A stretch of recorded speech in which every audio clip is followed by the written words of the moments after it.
Hey folks, my name's Ed Travers. My pronouns are he, him, and his. I'm an Anglican priest serving in the beautiful parish of St. Margaret of Scotland that sits on the ancestral and on the unceded territory of the Mi'kmaq people.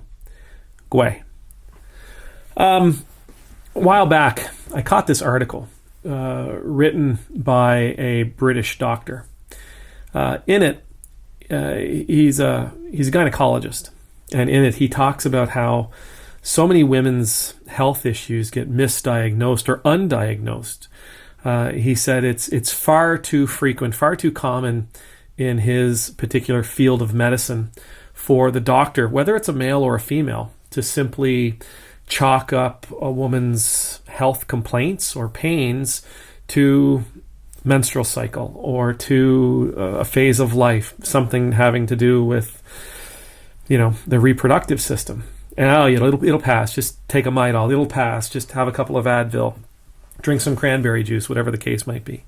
And he said that there's actually a lot of chronic illnesses that women face that could easily be treated, and they would be spared a great deal of pain and suffering if the doctors, the healthcare professionals who are supposed to be looking after them, would just shut up.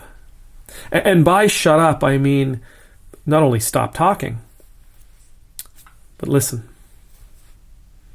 Allow the words of the patient to inform them, to inform the doctor's understanding and the doctor's decision and the doctor's diagnosis. Allow the words and the experience of the patients to inform the doctor about what's actually going on, and to shut down the bias that may already exist. Now, the cool thing about this is if you shut down that bias, if you stop talking, if you stop demanding that the patient hear you, you stop assuming that you know what's going on, and you stop counting the seconds until you can get out of there. Okay, yeah, we're almost get on with it so that I can tell you what's wrong. If you shut those things up, you shut that voice in your head up as well. One of the important responses that your system will have will be to ask questions. If I don't know the answer, and the person who is speaking to me isn't sharing with me enough information, or sharing with me the information that will help me make a diagnosis, then I'm going to, because of what we do, I'll ask a question. Now, I'm not a doctor. I'm a pastor and a priest and a teacher, and I'm a lot of different things, but I'm not a doctor. But listening and asking questions, as I said in a video recently, can lead you to experiencing a great amount of blessings. The blessings that come from interacting with other people, the blessings that come when you build a relationship with other people, the blessings that come when you hear the stories of another person, of another culture, of another time, of another place. This only happens when we shut up. It only happens when we listen. It only happens when we turn off our assumptions, and it only happens when we are willing and courageous enough to ask questions. In a world where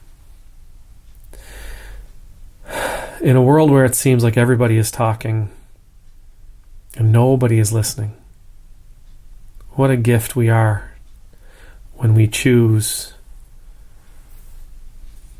to withhold our opinions. What a gift we are when we choose to withhold and to silence our assumptions. What a gift we are to the people we encounter when we're willing to ask them questions about what really matters to them. When we're willing to ask questions about their experiences, and when we're willing to ask questions about their dreams and about their desires and about their past and about their culture and about their lives. What a gift we are when we actively and intentionally make space within our relationships for those other people to share. You know, in my experience as a pastor, in the years that I've been doing this, I think the most important lesson that I've learned is that when I am having an encounter, a pastoral encounter with someone, when I'm connecting with someone, the most important thing I bring to that moment is not the expertise. It's not the knowledge. It's not the education. It's not the training. It's the willingness to make space for the other person to share. I've found as time goes on that what has made the most difference in people's lives is not that I had an answer for their issue. It is not that I had a solution for them. It's not that I had a path for them to follow. It's not that I had a recipe. It's not that I had a treatment program. It's that I listened and that I engaged and that I sincerely wanted to know what they had to say. Not only about the problem they're presenting, but about anything. Not everybody wants to talk. Not everybody feels comfortable in sharing. But I would encourage all of us. To make an assumption that they do, and to open up and to hold a sacred space for them to offer their story. It'll mean the world to them. May the Lord bless you. May the Lord keep you. May the Lord's face be made to shine upon you and be gracious to you. May the Lord's countenance be lifted up to you. May you always know the peace of being in the Lord's presence. And I pray that while not all of us are called to be pastors,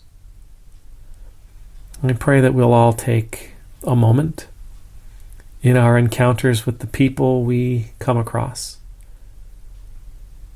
in those experiences and those moments, and that we will intentionally and actively open up and offer and hold sacred a place where the other can share themselves. Amen. Nemultus.